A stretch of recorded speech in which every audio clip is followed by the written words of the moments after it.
ये ज्योग्राफी का एक इंटरेस्टिंग पार्ट है।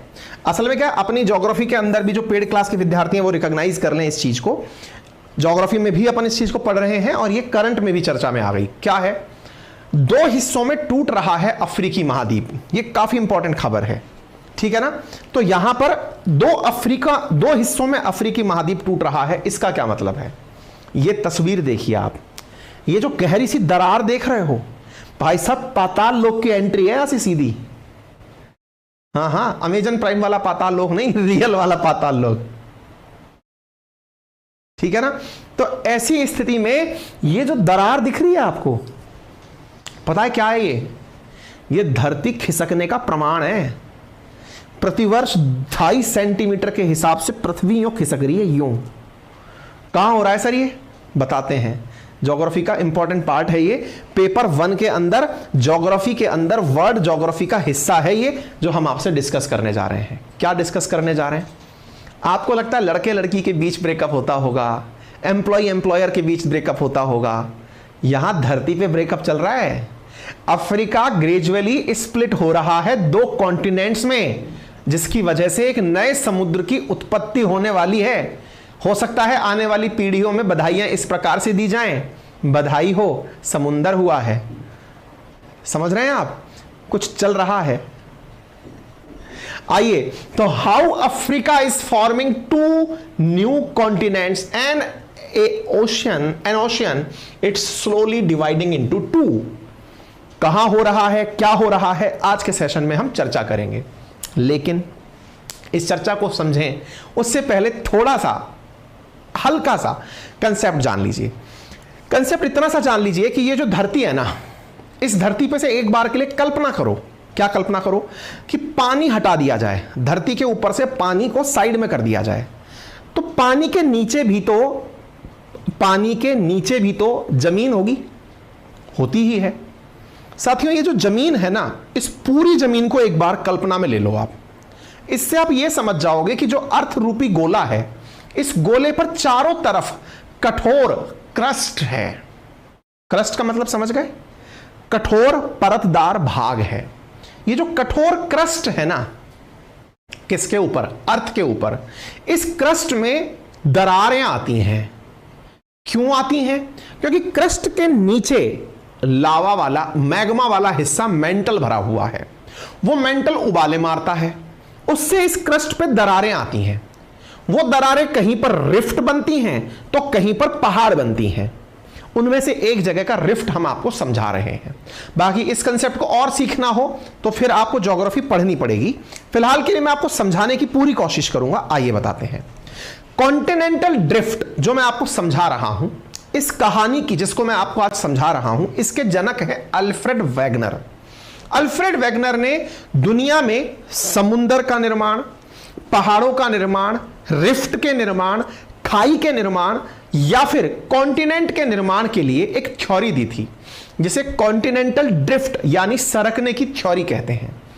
उसमें जो आधार लिया गया था वो ये था कि पृथ्वी कभी एक साथ सारे कॉन्टिनेंट्स को जोड़कर रखा करती थी। उस जुड़े हुए हिस्से को पेंजिया कहा जाता था। यह पेंजिया पृथ्वी के मूवमेंट के कारण टूटता गया और टूटकर पैंथालासा नामक समुंदर में अलग अलग कॉन्टिनेंट्स में बट गया। जरा देखिए, पहले यह पेंजिया था, फिर ब्रेक हुआ, इस तरह से अलग अलग होते हुए सारे समुद्र बने, अटलांटिक ओशन बना। आपको ये सारी चीजें दिख रही होंगी, ये सारी चीजें ब्रेक होती हुई देख सकते हैं। पेंजिया और पैंथालासा, ये जो ड्रिफ्टिंग थी, दैट इज कॉन्टिनेंटल ड्रिफ्टिंग, यानी पहले सब एक थे, धीरे धीरे यहां पर ब्रेक्स होने लगे और सारे कॉन्टिनेंट बनते चले गए। फिलहाल हम फोकस कर रहे हैं इस कॉन्टिनेंट पर, दैट इज नेम्ड एज अफ्रीकी कॉन्टिनेंट।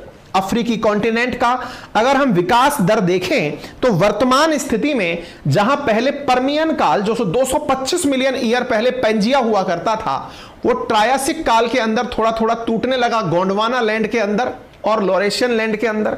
जूरासिक काल के अंदर थोड़ा और टूटने लगा, फिर क्रेटेशियस काल में थोड़ा और टूटने लगा, और प्रेजेंट काल के अंदर सारे के सारे कॉन्टिनेंट, जो 7 कॉन्टिनेंट हैं, वो एक दूसरे से अलग हो गए। ठीक है, आज हमको सारे कॉन्टिनेंट ऐसे दिखाई पड़ते हैं। कैसे? एक तरफ north America, south America, Africa, Europe, Asia, Australia, ठीक है। इन कॉन्टिनेंट में फिलहाल जो चर्चा है वो अफ्रीकी कॉन्टिनेंट की है। चर्चा क्या है? अभी भी यह टूटना बंद नहीं हुआ है। जब बंद नहीं हुआ है तो क्या हुआ है? असल में माना जा रहा है कि इस कॉन्टिनेंट के अंदर अभी भी ब्रेकअप चल रहा है, और जो अब वाला ब्रेकअप है वो अफ्रीकी कॉन्टिनेंट में चल रहा है, जिसके चलते अफ्रीका के दो हिस्से हो जाएंगे, और दो हिस्सों में से एक हिस्सा जो बीच में बचकर निकलेगा वहां एक नए समुद्र का निर्माण होगा। इधर देखिए, यहां पर आपको जूम करके वो क्षेत्र दिखाया जा रहा है जहां पर अभी से टूटना और रिफ्ट का बनना शुरू हो चुका है। फिर से देखिए, ये अफ्रीका का वो हिस्सा है जिसको जूम करके आपको ग्रेट रिफ्ट वैली केन्या को दिखाया जा रहा है। साथियों, अब मैं अगर आपको यहां से दिखाने का प्रयास करूं तो भविष्य में यह अनुमानित है कि अफ्रीका, जिसके एक तरफ लाल सागर, एक तरफ इंडियन ओशियन, मेडागास्कर, ये चीजें दिख रही हैं, भविष्य में यहां पर इस प्रकार से एक रिफ्ट का निर्माण हो जाएगा और ये दोनों हिस्से एक दूसरे से अलग हो जाएंगे। अर्थात अफ्रीका के कुछ लैंडलॉक देश जो हैं वो भी समुद्र के किनारे भविष्य में आ जाएंगे। हालांकि इस काम को होने में भी मिलियंस ऑफ ईयर लगेंगे, लगभग 200 मिलियन साल बाद ऐसा होगा, लेकिन ये चूंकि 2.5 सेंटीमीटर के हिसाब से टूट रहा है, इसकी वजह से धीरे धीरे ये टूटना जारी रहेगा। अर्थात अगर हम हिस्से को और करीब से देखें तो आने वाले समय में अफ्रीका के अंदर दो प्लेटें अलग अलग हो जाएंगी। एक प्लेट जो कि पूरब की तरफ है उसे सोमालियन प्लेट नाम दिया जाएगा, बची हुई प्लेट को नूबियन प्लेट नाम दिया जाएगा।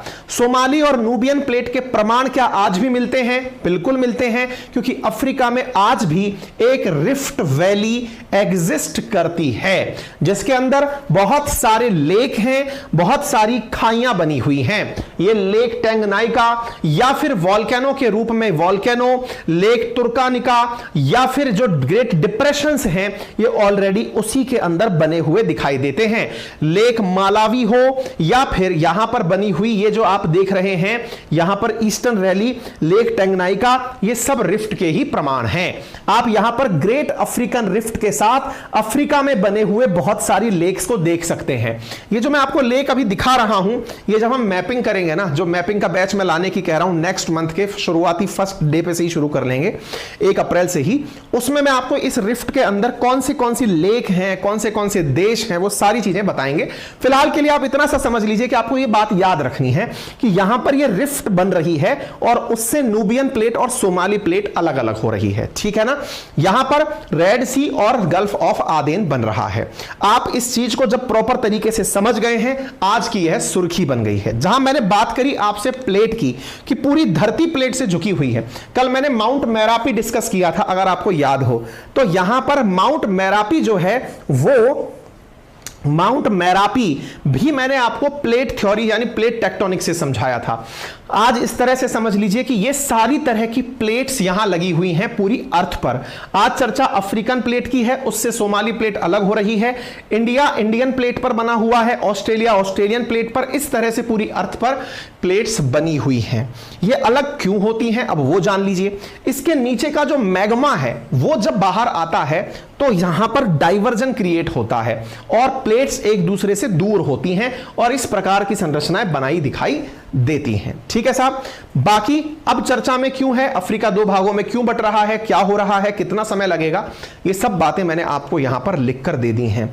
जो बातें मैंने बोली वो सब बातें नोट्स के अंदर बनाकर लिखकर दे दी हैं, जो सेशन पूरी होने के बाद में आपको हमारे टेलीग्राम पर, जो कि कमेंट बॉक्स में पिन है अंकित अवस्थी सर के नाम से, वहां मिल जाएगा, और हमारे एप्लीकेशन पर जिसका नाम है RNA बाय अंकित अवस्थी सर, वहां पर भी मिल जाएगा, ठीक है। हमारा एप्लीकेशन जिस पर कोर्स अभी 1999 में दिया जा रहा है, जिसमें हिस्ट्री, ज्योग्राफी, पॉलिटी, इकोनॉमी पढ़ाई जाएगी पूरे 1 साल की वैधता के साथ में। ज्योग्राफी वहां पर वर्ल्ड ज्योग्राफी अभी चल रही है।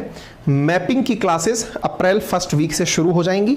उसके लिए आप में से जो भी साथी उसमें एनरोल होना चाहें वो हो जाएंगे। उसके लिए एक अलग से हम बैच लेकर आएंगे। अभी आपसे डिस्कशन हुआ है, आपने हामी भरी है, तो हम इसको पूरी तरह से करने का प्रयास करेंगे, ठीक है। 1 साल के लिए आपको कोर्स की वैलिडिटी मिल जाएगी चारों सब्जेक्ट्स के साथ में। अगर आप में से अभी कुछ भी साथी ज्वाइन करना चाहें तो उसे जरूर ज्वाइन कर सकते हैं, मात्र 1999। Thank you so much. अपना ख्याल रखें, बड़ों का सम्मान करें, छोटों को प्यार दें, अपना व्यक्तित्व इस प्रकार से विकसित करें कि महिलाएं आपके साथ सुरक्षित और सम्मानित महसूस करें। धन्यवाद।